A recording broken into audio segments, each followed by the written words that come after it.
Perfect. So we can get started. Um, Thank you, everyone, for joining to the webinar on Network First in the GCC region. We can start with a quick introduction. My name is Francisco Marin. I'm the founder and CEO at Cognitive Talent Solutions. I come originally from Spain, but I'm based in Palo Alto, California. I used to work at IBM for 5 years as a business analytics leader, and I've been working for 8 years with Cognitive Talent Solutions in the organizational network analysis space. And I'm one of the founding members of the Network First Manifesto, where I've been involved since its inception in August of 2025. So super excited to be sharing with you today the Network First approach and the Network First Manifesto, and to solve any questions that you have. And if you want to go ahead and introduce yourself as well. Great. Thanks, Francisco. Hi, everyone. For those who don't know me, my name is Wael Khoury. I'm the managing director and founder of Lopez Khoury and Associates, Human Capital Consultants. We're based in Doha, Qatar. And I also head, of course, and work with Francisco on the Network First Manifesto and approach. And we're excited to discuss this very forward-thinking way of looking at organizational structuring and working together, especially in the region. And we look forward to an interactive session, your questions, and your ideas as well. So it's great to be here. Amazing. So let's get started. Just want to make sure one moment here that we're recording. Yeah, we're fine. So let's get started over here. And this is the agenda for today's session. Basically, we're going to start with an overview of the Network First Manifesto. Then we are going to provide an overview of the Network First approach or methodology, including an ongoing case study. And then Wael is going to talk about why the Network First approach is particularly relevant in the GCC region. We're going to have a 15-minute Q&A session at the end of the webinar, but please, if you have any questions throughout the presentation, feel free to drop a comment on the chat, or feel free to raise your hand and we can solve the questions on the go. Thank you very much. And we can start with the Network First Manifesto overview. So let's start with the concept of Network First. The context of the emergence of the concept of Network First, basically, it's one of the key factors is how we are seeing as a society that AI is disrupting the way we operate, right? Whether it is through the advent of generative AI or AI agents, we are seeing that companies are struggling to adapt to this level of change. Some companies are shrinking, some companies are going through reorganizations. Sometimes the people that remain in those organizations that adopt AI do not necessarily have a higher level of engagement. But this is just kind of like the beginning, right, of the changes that we're going to see unfolding. Here in Silicon Valley, there has been for a number of years a lot of buzz about the concept of the AGI or the singularity. AGI stands for Artificial General Intelligence. And this is basically a level of development of AI where AI can hit certain milestones and start improving itself without human supervision, and in a way kind of like escape our control, right? So we know that AI is augmenting its development exponentially, and the question is like, when are we going to reach a point where we are no longer able to ensure that AI is aligned with what we want it to do, or in a way it kind of like escapes our control. And this event is known as the singularity. So this singularity, or the advent of AGI, in the Network First Manifesto, we don't see it necessarily as a destination, but as a fork or bifurcation. We understand that AI is going to amplify whatever framework is predominant in society. And we understand that at the current time, the predominant framework in society, especially when it comes to work, it might be excessively centralized or siloed, right? And what we're trying to find with the Network First Manifesto is what is the right level of balance between centralization and decentralization to create a way of working that amplifies human connection and collaborative freedom. We understand that in an era where AI can virtually automate anything that we can do, what defines us as humans is ultimately the ability to connect with each other and to experience human connection. And therefore, we should create and design systems, tools, and frameworks that amplify human connection and collaborative freedom. The concept of collaborative freedom here is very important. Collaborative freedom means working on something you're passionate about with people that resonate with you, having freedom over your schedule. So this is something it is sometimes we experience as entrepreneurs or freelancers, not as easy to experience in large multinationals. But we're trying to find that way of work that can amplify this human connection and collaborative freedom, and we'll share now the progress that we've made. So the Network First Manifesto basically started as a community initially of about 300 members back in August 2025, and then it has grown to about 600, 700 members nowadays. And back in August 2025, we came up with this co-created manifesto that included 8 principles. These principles talk about humans being social beings at our core, the importance of social capital, the importance of networks as a powerful framework to define the future of work. Because let's remember, networks are the substrate that power both decentralized communities and rigid hierarchies. A hierarchy at the end of the day is just a collection of nodes and edges interacting with each other, right? So we understand that every single wave of technology that has hit Silicon Valley and then the rest of the world had to do with networks.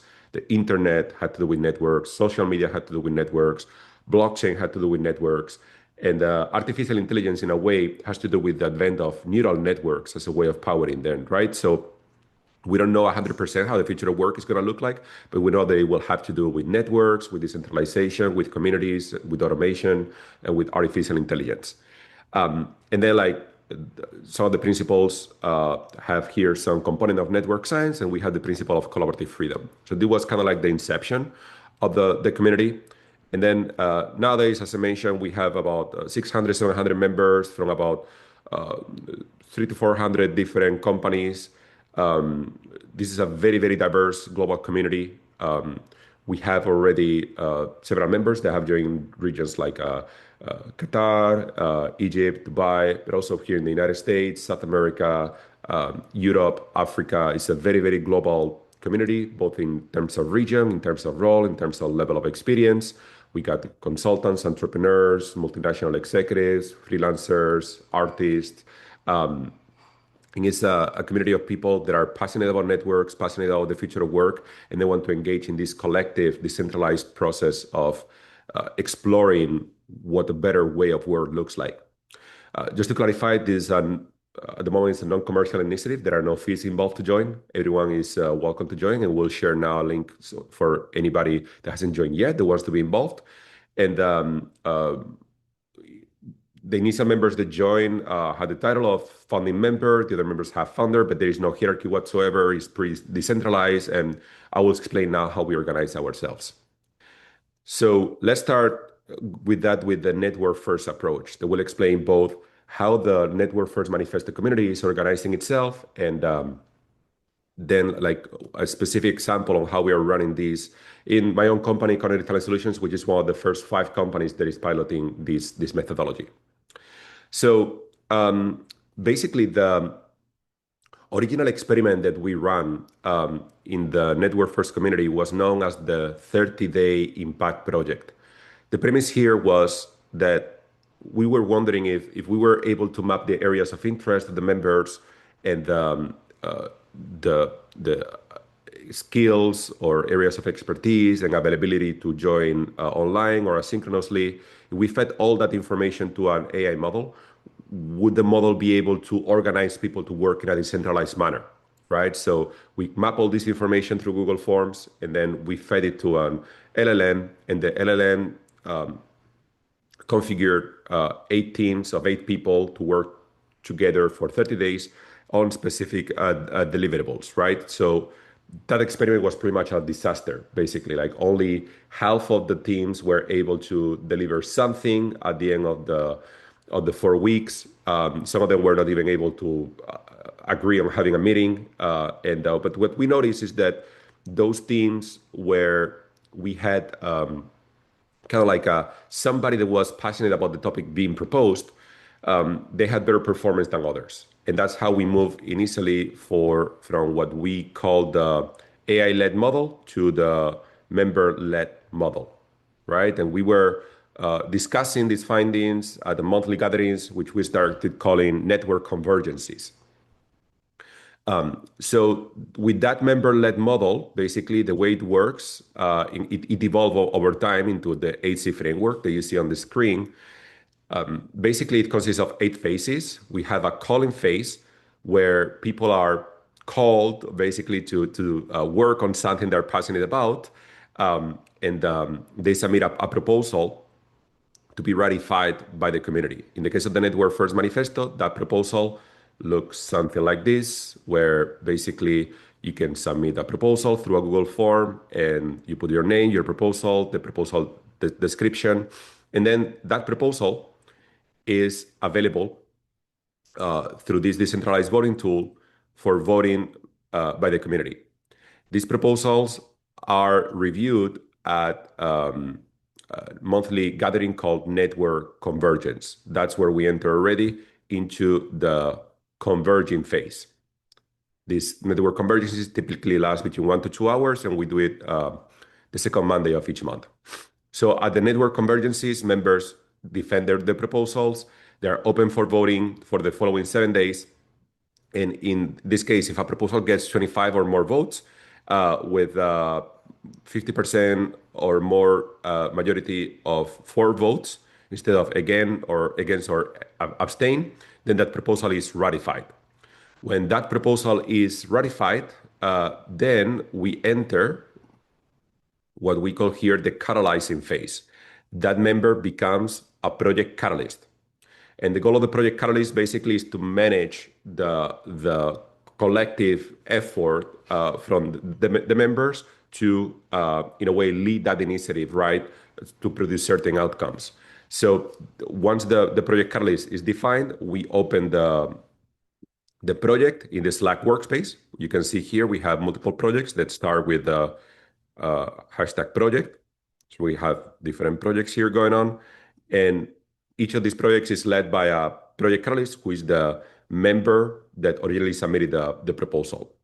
Once the channel is open, we enter what we call the cohering phase. During the cohering phase, basically it means that any member from the community is free to join the project, and then sometimes some of these projects have very clear what they want to do. Sometimes some of these project teams they define the scope in a way during the cohering phase, right? They have a high level of uncertainty. But once they define the scope, basically they enter the crafting phase, where they start meeting on a weekly basis, typically for 10 to 15 weeks. Typically they meet during 30 minutes or 1 hour, and there is a lot of asynchronous work on Slack and other platforms. And then after a few weeks, they start condensing the outcomes that they produce. Sometimes those outcomes have to do with specific technologies. Sometimes they have to do with specific documentation or presentations. But these outcomes are condensed, documented, and then they are circulated across the community for feedback. And eventually, these outcomes are crystallized during the crystallizing phase, which means they're integrated into the structure of the community itself, right? So, for example, the name of the AC framework or words like Project Catalyst or Network Convergence came through an initiative called Network First Poetics that explore alternative nomenclature to everyday words that we use, like all hands meetings or project manager, right? And propose alternative nomenclature that was embedded into a glossary that was circulated with the community and eventually was crystallized into the structure of the community itself. So this process of creating common symbols, creating common nomenclature is very strong in terms of creating ownership. And yeah, these are basically the 8 phases of the 8C framework, which is a big part of how we're implementing Network First nowadays. And we combine that with a series of practices, including network guiding to provide orientation to new members, network nurturing, basically to recognize the contribution of members on a regular basis, and a series of positive activities, network rituals to ensure that everything works smoothly. And then also another important component of the network first approach has to do with performing organizational network analysis. Organizational network analysis, or ONA, is a method to map and analyze the informal interactions that exist within an organization. This can be done through online surveys, which is known as active ONA, or through passive data sources like Slack or email, which is known as passive ONA. So a very important part of the network first approach consists in mapping constantly these network interactions, typically in a way where we don't show any individual names, but we can run a series of macro interventions based on the activities that have been agreed by the community, and we can understand if there are any regions, for example, or groups that are being disconnected. And this is the purpose actually of this particular webinar, right? During the initial active ONA analysis that we performed within the Network First community, we realized that there were two specific regions, specifically the GCC region and the APAC region, that we were getting members in the community, but because of the time zone difference, because of different factors, they were not as engaged with the community as the Latam, European, or North American communities. And that's why basically we said, well, let's organize a webinar, let's explain the approach, and let's use that as an opportunity for this community to be more engaged. And I wanted to then show a quick example of how we've been running passive organizational network analysis within the Network First community. In this case, we analyze the API from Slack, and we're able to see basically how different projects were interacting. We're measuring the level of activity by project, right? And again, all this we do it without really identifying names, just to provide an overview of how the network works on a regular basis. So now I would like to go with that to one of the pilots that we're running actually with my own company, with Connected Talent Solutions. We're one of the 5 companies that are starting to pilot this methodology. They started actually just a few weeks, so it's a pretty early days. We're already seeing some interesting things, right? So just for context, CTS is organizational network analysis vendor, headquartered in Palo Alto, a group of about 50 people global level, but we run this pilot within the global extended team, consisting of different consultants and ambassadors, which accounts for about 30 members. And basically, I will explain how we implement it. First of all, just replicating what we did with the Network First community, we enable a form to submit proposals, right? And then so far, in the first couple of weeks, we had a total of 7 proposals. 2 of them are currently open, and 5 of them have been already ratified. So these are proposals basically about things that members of the CTS team feel passionate about, they want to work on. And typically, if they would work on these projects, they would either interact directly with me as the founder or with the CTO. They would have one-on-one meetings, but there wouldn't be a forum where any member can join on a regular basis, right? However, now with this approach, the community can ratify these projects, in this case with 10 votes or more, with 51% for votes during 7 days. And anybody that wants to be part of it can be part of it. So then basically we also run an active organizational network analysis. The active organizational network analysis typically consists in an online survey where employees provide their consent to participate in this survey, and then basically they have a series of informal interactions, sharing information, technical support, personal support, inspiration, and they can nominate the peers they interact with by selecting people from the drop-down menu, or just typing the name they're thinking about and seeing the names that match that description. And they can nominate up to 20 people, at least 1 person per interaction. And that's how basically we come up with this network that you see here. We don't reveal the names, but each node is a member, And depending on the level of influence, they can be central, intermediary, or peripheral. And I can see when I drag one that is shows me in an interactive manner how the person can influence others. Whereas if I try with a one that is less influential, it shows me that those people are not as influential, right? Um, Typically, like when large multinationals do this type of analysis, we can integrate elements of generative AI and agentic AI as well to interact with the network in real time.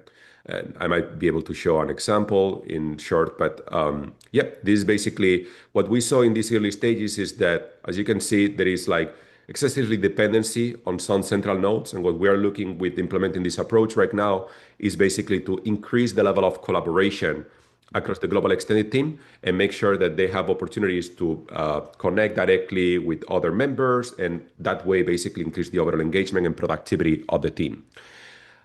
Just for reference, another project that we are running right now as part of the Network First company pilot project has to do, is implemented in a company in Brazil called Odilon. They have about 2,000 people, but they're running this pilot with um, department of 120 people within the company. These are typically companies that already have certain level of exposure to either holacracy, teal organization, or some type of decentralized systems.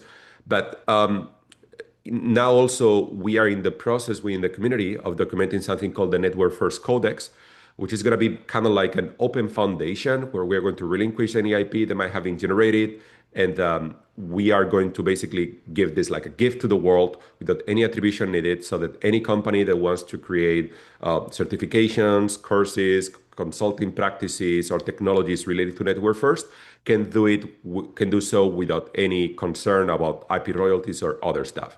This is a super exciting moment now to join the community. If you are interested, I'm gonna drop a link in the comments where you can join. It's just a quick setup form.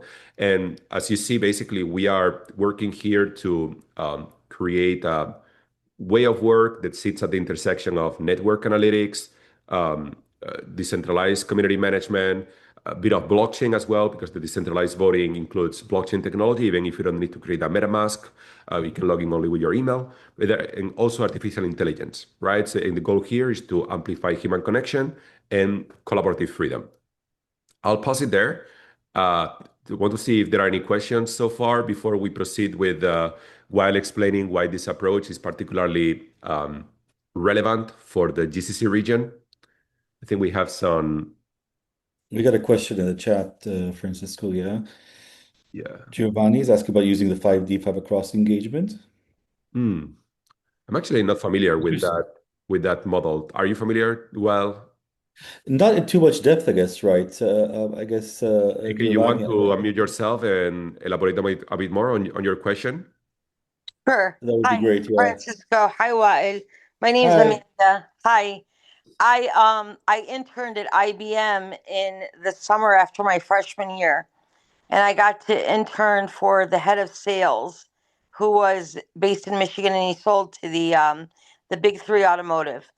And Right. Right. his whole philosophy was building networks five deep and five across relationships. So when you Yeah. said IBM, that's the first thing I thought of when you were Oh, presenting this, because I remember I used to have to come in at 4 in the morning during the summer with him to prepare his index cards. That's how they did sales back then. interesting, interesting. Yeah, IBM has been a Amazing. very pioneering company. I was not directly exposed to this particular model, but a very foundational experience that happened at the time that I was working at IBM. I was certified in Six Sigma Black Belt by IBM while I was working there, and in a way, I could see Lean and Six Sigma as a methodology that started in the manufacturing industry and then spread across different industry and changed, set a new standard for the way of working, right? Then there was the second wave, which we also experienced at IBM, which was the wave of agile methodologies that in a way they drank Yes. from lean principles, right? And some of the practices are very similar, like the 5 why analysis or value stream maps, etc. But an interesting aspect, and by the way, I had the opportunity to interact directly with some of the original signatories of the Agile Manifesto, and they were sharing their experience, etc. Right? But um,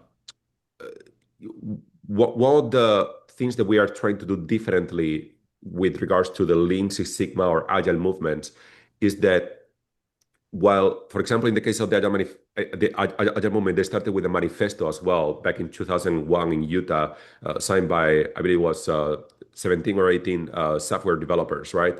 Um, that manifesto was very aspirational, but was not um, detailed enough for companies to apply Agile in a completely self-service manner.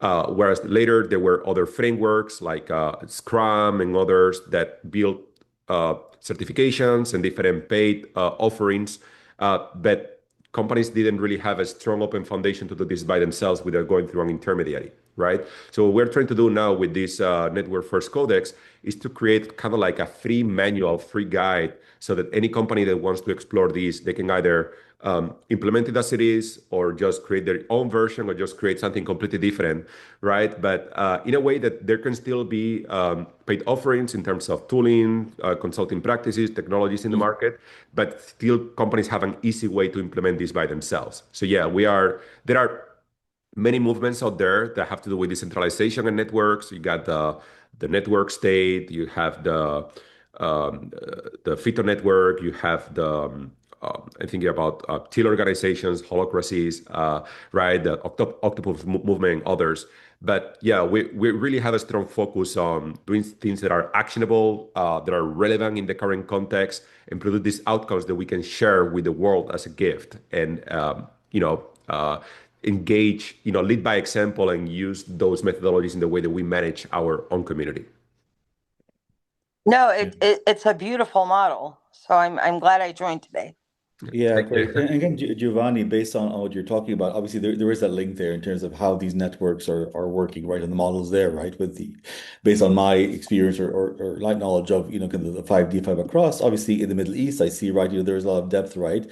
But I think the issue is the collaboration and working across different networks, right? And not just in a matrix kind of a way, right? But in the very dynamic ways that matrices and networks work together, I think, right? So there is definitely application there. There is overlap in the thinking that goes on here as well.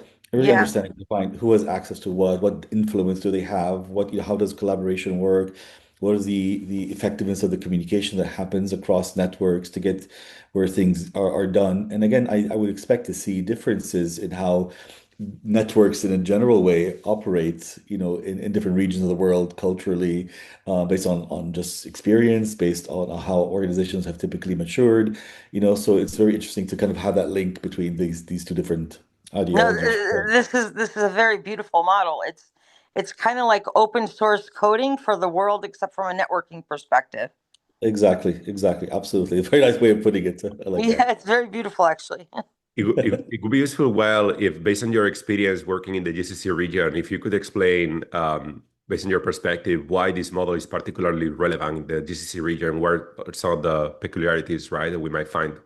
Yeah, exactly. So I'll take a few minutes to talk about kind of how I see things in terms of the application to the Middle East, based on my experience of being here almost 20 years now in the region as well, and kind of say, okay, fine, the whole region is trying to modernize and find new ways of working. And this is what we do as part of our general human capital practices, kind of think of forward ways of thinking, leading practices, but make it relevant and applicable to the context where we live in terms of the region, the company cultures, and even the ways of maturity between ways of working across KSA versus Kuwait versus UAE and Qatar are still very different, right? So there is a different application that happens, but everywhere. So I appreciate Francisco kind of coming in together and kind of talking about this. We're starting one of the first conversation around the Network First Manifesto and ONA as well, and how it works across the GCC, because we see across the GCC, that the org chart that we are usually kind of used to, it shows authorities, right? But the authorities in the boxes, and there's different ways of looking at organizational structures, right? But it doesn't always show, not just authority, but doesn't really show how things get done. It doesn't show exactly the influence that is there. Who are the people affecting decisions, and how work gets done in a general sense within a hierarchy or within an organization, right? So really the idea is to emphasize the connections that are there, the quality of the connections, who's getting things done as well. And across the GCC, we see this, right? Because it is very much a culture which is very network driven, right? We know this for people who worked or lived in the region for a long time. Networks are extremely important, right? Culturally, in ways of dealing day to day. And it's about translating that into really more of a formalized way of working, I think, right? Which kind of fits into naturally the theories that we're talking about today. How decisions are made, how does trust, build within communities, within organization itself, and across different networks, right? So the issue is not that there's a lack of network, is how are we designing organizations for the future that build around this way of working, correct, from the start? Or how do we refashion organizations into this new way of working? And what are the benefits of doing that, right? Moving away from rigid hierarchies, moving away from these reporting lines, and moving away from bureaucracies and centralized control, which is very typical that we see across this area as well. It'll be great to hear from the audience or people who are listening in. Exactly right. And you guys can think this for yourselves, right? Who in your organization is the person who really everyone goes to? And it could be, the head of the organization, or it could be somebody who is, head of a department. But there are people who are unofficially the go-to person, right? And why is that so? Is it because they're the most senior? Are they the ones that have the most influence? And everybody has that kind of these key nodes, these key people within their organizations today. And that kind of affects, the network itself. How do these organization functions and how do they operate to get things done? Because many organizations don't even recognize these individuals formally, right? But we know they're there and they have a strong influence of how organizations are shaped, the directions they take, how decisions are being made. And this is just a bit of food for thought, and be interesting to hear people who can kind of, shed some input on that from their own experience as well. Now, the other point I wanted to highlight again is that, within the GC I've seen across, just consistently is that, you've got your kind of tied into that same thought that you've got your formal organizations on paper, right? And then you've got your network, how things actually move, how things actually work, and they're not always aligned, right? And that sometimes results in bottlenecks or disconnected teams or talent that's not being used. And really, when you go through this organizational network analysis, you understand the influence and the impact of everybody there, who relates to who, and how does work actually get done. And it's a very fluid situation that changes. It's never going to be the same for long periods of time as well. And there's different factors that come in to do that. And with that, you can understand, how, what decisions are being stopped, what decisions get bottlenecked. Are leaders overloaded or not? Is there slowdown in execution? So again, are leaders really just leading, or are they just really looking, are becoming kind of pit stops for everybody to, okay, fine, give the go ahead or the thumbs down on certain decisions or not? So, and as networks and organizations work more virtually and they work across different areas and geographies, it becomes very, very important to have this flexible structure and different way of working to get things done in our modern world.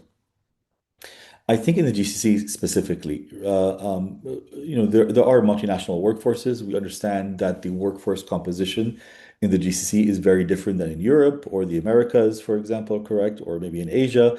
Yes, not just because they're multinational, but also, you've got nationals versus expats. You've got cultural layers as well that are in there as well. And that creates, whether you like it or not, certain different networks within the organizations themselves, right? And how do you apply this analysis to our local context is going to be very, very interesting and really good to see, I think, as we start applying this methodology across the region, based on how companies typically work, or governments typically work, in Qatar or KSA or the UAE, right? Again, it's really about how do we give access to everybody in the organization, influence to make key decisions to get the results done.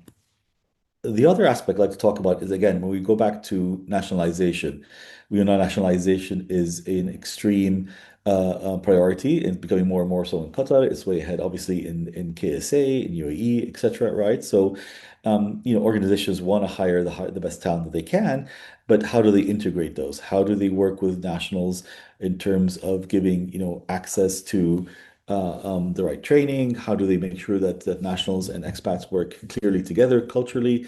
How do we increase nationalization targets in a way that keeps the organization functioning in an efficient way and through this new methodology, right? So the idea is that organizations need to be very intentional about integrating expats and nationals together in an organization to function in a network typical kind of way. And we're already seeing challenges of that when organizations typically function in a hierarchical structure. And it'll be interesting and challenging to see how they would function in a network organization. And that's something to be cool to see in terms of our experimentation, I think, as we implement this methodology throughout the region bit by bit. Um, I think in general, ONA, really, when you put it down to the bottom line is, what really happens in your company, right? What does it really show? It really shows, okay, fine. It shows who people trust. It shows who people rely on. It shows where the influence and the key decisions sit within the organization, which may not be what is actually documented on a paper. And that's something that really kind of, for you to kind of reflect and see, okay, fine, what is the actual situation in your own organizations? And how do we understand the benefits of working through a network system, and how do we implement that within our current organizations? If we're setting it up from scratch as something, or if you're trying to implement that in an organization that has been around for 20, 30, 50 years, or a government sector department, or are we looking at family businesses that have been around for 50 years that are very traditional in certain ways of working, right? So it'd be interesting to see and kind of convince individuals of the benefits of doing this way of organizing companies. And the GCC provides a very interesting and I think a very ripe context, I think, to experiment and implement this new way of working. I think that's a bit important. I would say probably, I mean, like, I would say if you look at case studies that we would want to look at, I think for me, what's interesting, I think the government sector definitely is something to look at, right? There's all the vision, there is the funding. But I think in general, across everything that we've seen, what I've seen at least, right, is always a problem in execution, right? How do you get these plans to be operationalized, right? There's a lot of silo work that happens across not just government entities, but also in many large corporations. Collaboration is done very formally. You work through committees and you work through formalized structures, right? And we know how cumbersome that could be as well. So I think government sector is very ripe to kind of have this network way of working and experiment with it. I think it's really really an interesting place to look at. And networks already exist there, right? How do you take that and flip it into a much more agile structure? I think that's important. Um, I think when you were talking about the five across and five deep, I think that's very interesting because yes, depth is there, authority is there, influence is there, but I think I've seen it across many different things you were saying, right? Is that the collaboration is not always there. The communication cross channels, cross departments is a bit lacking from what I've seen through my history of working in this region. And this is a great way that will help kind of alleviate some of that. Um, Well, I was thing. receiving some messages from the members Yeah. mentioning that during the presentation, somehow like some of the tools, like the proposal tool or the Slack channel, were not actually visible during the presentation, on only the slides. Was that the case that only the AC framework slide was being shown, but not the actual tool? It may have been Francisco. I don't know if you want to present that a bit maybe as I well. was wondering, would it make sense to spend like 2, 3 minutes just providing those visualizations? And since you're elaborating on the use of organizational network analysis, we could also elaborate a bit Yeah, on yeah. the ONA use cases and some of the AI capabilities as well to show the potential, right? And then like we can have like the Q&A sessions. Unless there is any other aspect of the relevance of network first in GCC that we haven't covered so far. No, look, I think for us, for me at least, I'd like to end up with saying that, obviously the GCC, we know the GCC has always been very much relationship driven. It's really about, this is something that's not very new to us at all. It's how do we, scale the relationships? How do we measure those relationships, the strength of those? How do you put scientific, understanding towards all that? And how do we intentionally build a network organization to make sure it's very effective in driving the results that are there? So I think this is where the future of work in general is. And I think in the region as well, it's something that is a very ripe, area to kind of build upon this. And I think will benefit a lot from working through this network analysis, doing the network analysis and understanding how do we develop network organizations. I think it might be very good actually to kind of put up a bit on like you said the samples that we were talking about, Francisco, and we can kind of show on Slack kind of how that works. because it wasn't showing through the presentation. I think when you Sure. were And by the starting way, it, yeah, I have dropped. Hopefully, you can see now the website of the Network First Manifesto. that Um, shows that, yeah. so I just wanted to mention that I have dropped a link on the comments where you can complete the sign up form to join the community at any time. But yeah, just to provide basically this is would be an example of the proposal form that we use to submit the proposals in the Network First Manifesto, and we created a similar one for CTS, right, where you can see basically the people can join and indicate the name, the proposal title, and the description, and then the proposals are basically reflected in the case of the Network First Manifesto community. This is an example of the page, so you see how it looks like. So let it load for a moment. Oh, I might have to actually. Oh, here's it. Here it is. So you see, like there are different proposals. This is powered by blockchain technology, but you don't need to create a MetaMask or use any cryptocurrency. You just have to log in with your email, and Mhm. basically the proposals are open for 7 days. If they reach 25 votes or more, then they are ratified. This, for example, is the last proposal. They got 28 votes from the Network First Codex. And then like the same thing we set up with CTS. So this would be an example of the proposal page for CTS. Oh, since that I just have to log in again because I log into the other. But we have like 7 proposals that have been ratified or open and submitted so far. And then like this is how the Slack channel looks like, where for the Network First Manifesto, you see that we create different project channels and members join and work on them on a regular basis. And now we're doing the same for the CTS workspace. We're setting up these projects, and that's basically how the setup look like. And then in terms of organizational network analysis, this would be an example of active ONA. Typically, we would show these basically in network first contact without showing the names. This is fake data, so we can show the names. But this is a typical ONA network. You see where each node is an employee, and some of them are more influential than others. When I drag one, I can see in a very interactive manner how they interact with each other. And they have different influence categories in this context: central, intermediary, and peripheral, based on the percentiles they occupy for different interaction types like sharing information, technical support, personal support, or inspiration. So they go to a survey, they nominate their peers based on these interactions, and then we can map this network. And this is an alternative way to the traditional hierarchy view, which can also be visualized here, right? It's more organic and it's more focused on social capital versus human capital. But it's really a combination of both that is the most optimal uh, outcome. Uh, I wanted to show an example on how generative AI and agentic AI can interact with this type of network approach.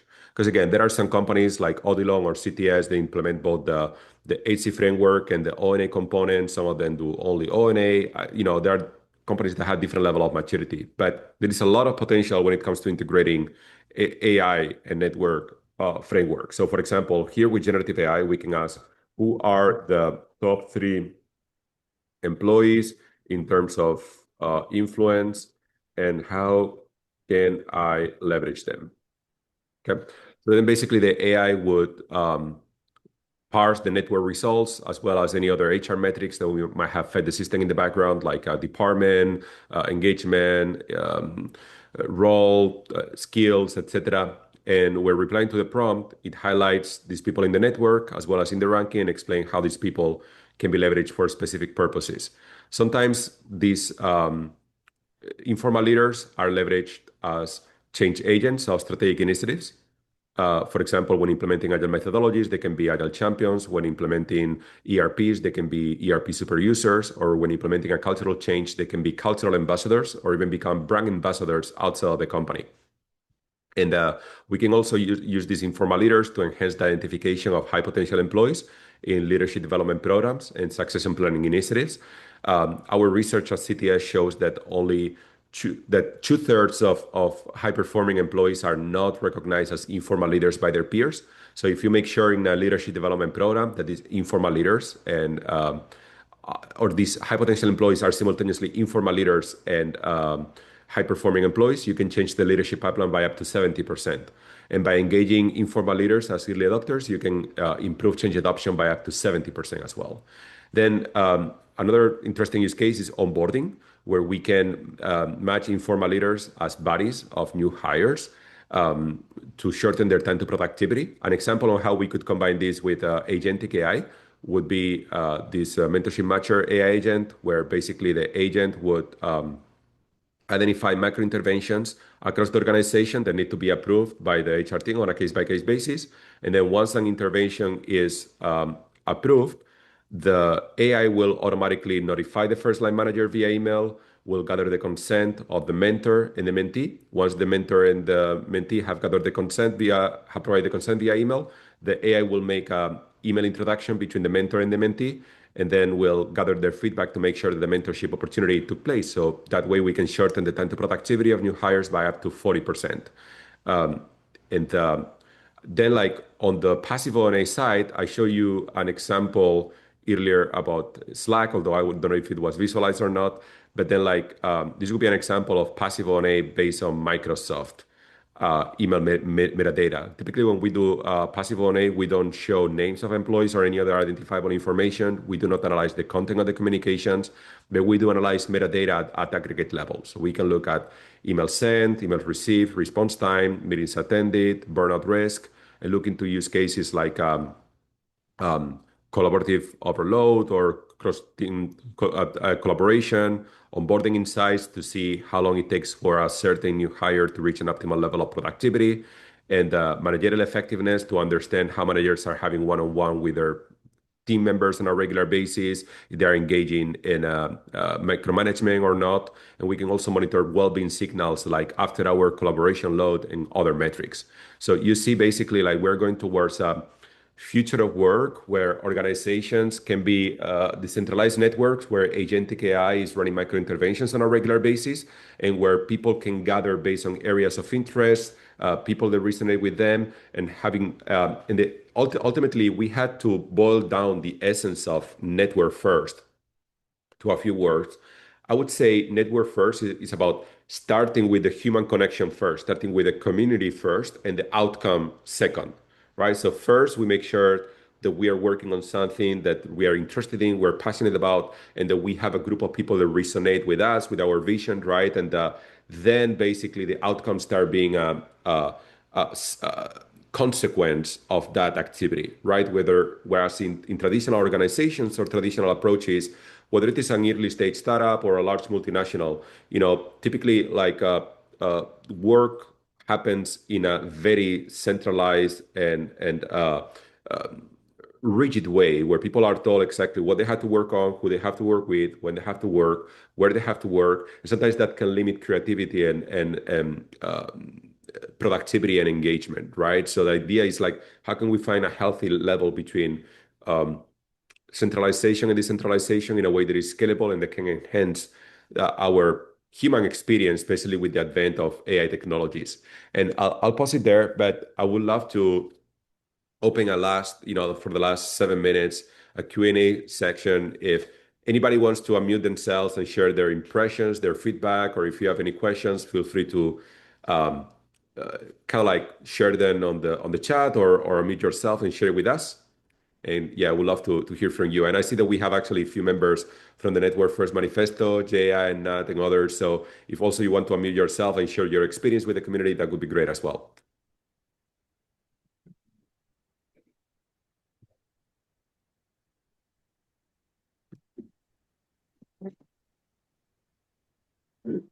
Francisco, is it okay if I say a few words? Of course, please go ahead, Charlie.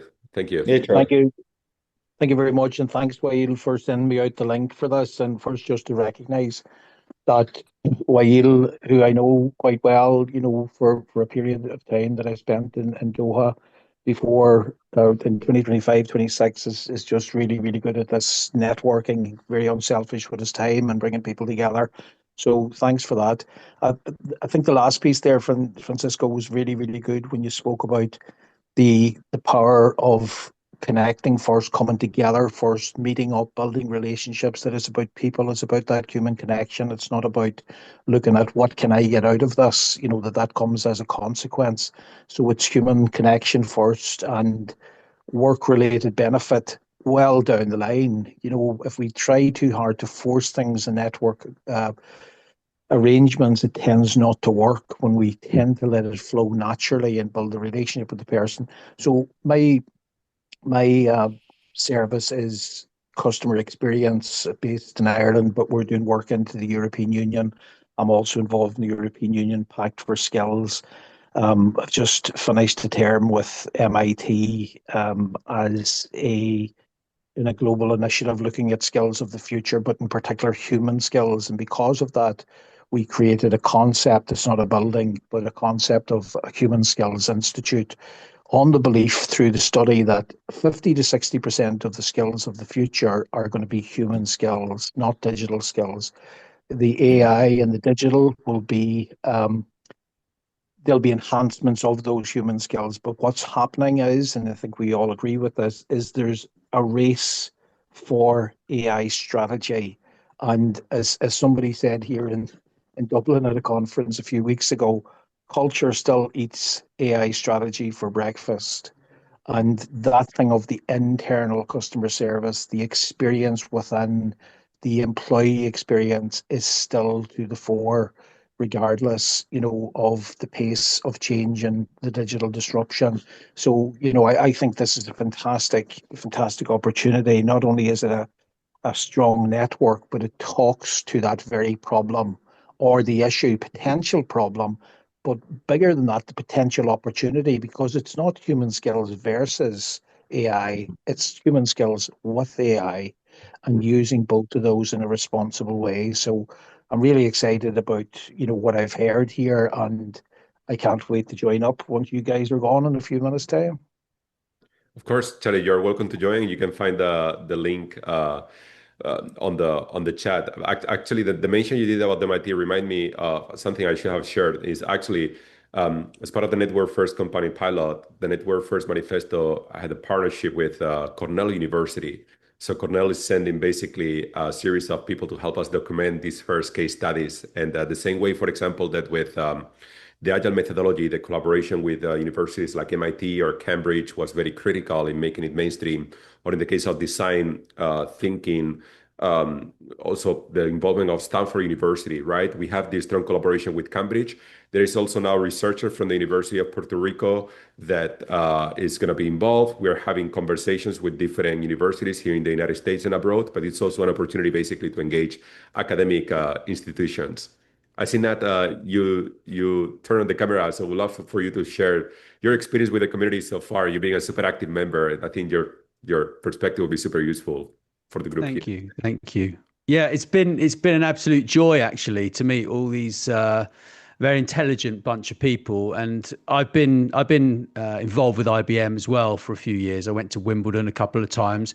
I was there when they created this photo. I don't know if you can see it because I've got my light there, but this photo's created from 8,600 pictures that are all totally different. And it's actually a Wimbledon pitch, right? And that was, let me see, that was 2018. So it shows you how far we've actually come right now. And I'm trying to make sense of it all like everybody else. I think anybody that says they've made sense of it all probably hasn't been using Claude Cowork or any of these tools, right? And we're at a point now where it is a bit like the Wild West, frankly. And so I'm really pleased to have a whole new bunch of people that I trust at Network First Manifesto, and I'm actually launching a new podcast show which will support the current podcasting that I'm doing, and we're going to talk a lot about the future of work, and that's quite exciting. So I'm recording some interviews at the moment with all the project catalysts, and after that has actually finished that series, probably be 8 to 10 interviews.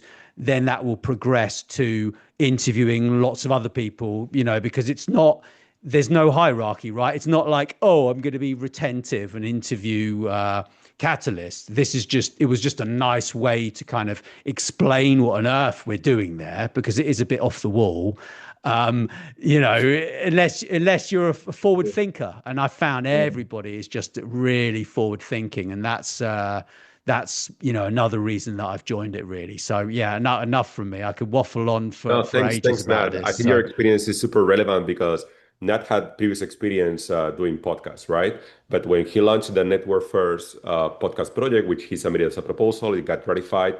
He had a group of basically 6, 7 members that join on a regular basis, and help him basically set up for the Network First Manifesto podcast.